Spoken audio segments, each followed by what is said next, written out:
Zimbabwe government officials are calling on Zimbabweans living abroad to return home in order to help rebuild the country.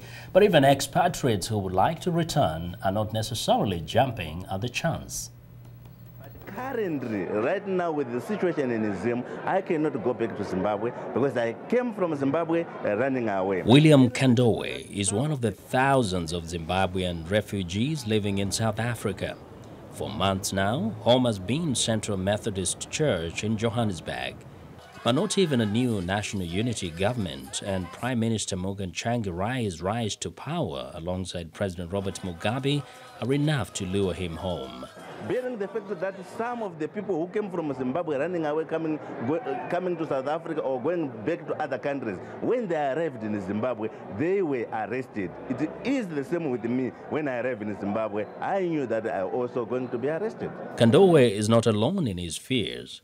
Marvelous Mlanga Nyahuye is a Zimbabwean journalist living in the United States. The whole government as a unit has to want people to come back.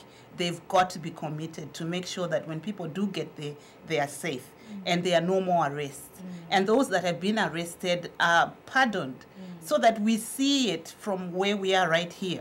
I'm a journalist myself right now. I've been out here for more than 4 years. I don't feel safe to go back to Zimbabwe. Patience Musunge left Zimbabwe more than a year ago and also lives in the U.S. There's certain factors have to be in place, which I think, the rule of law and other factors which would enable me to be confident enough to pack my bags. But I wouldn't pack my bags right now and just go. I'll have to watch and see, with the hope of going back home. Runaway inflation, poor living conditions, political unrest and violence haunt many Zimbabweans. Because of that, many are still trying to leave.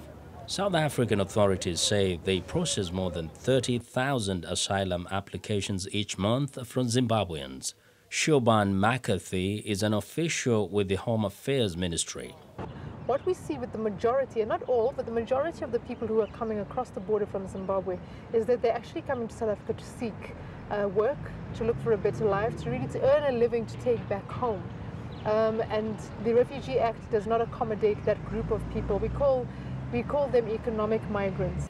Some days, up to 2,000 Zimbabweans cram into the Central Methodist Church. Those who cannot find a place inside spend the night outside. Elizabeth Cheza says it's unfair and humiliating for her and other educated Zimbabweans to live this way. But she says going home is still not an option. Because the situation hasn't become stable and a lot of things are happening. I can't say things are stable in Zimbabwe at the present moment because most people are still flocking into South Africa and we've been receiving quite a number of people in this building. And, say many Zimbabweans living outside their country, things are not likely to return to normal while President Robert Mugabe remains in power. Vincent Makori, VOA News.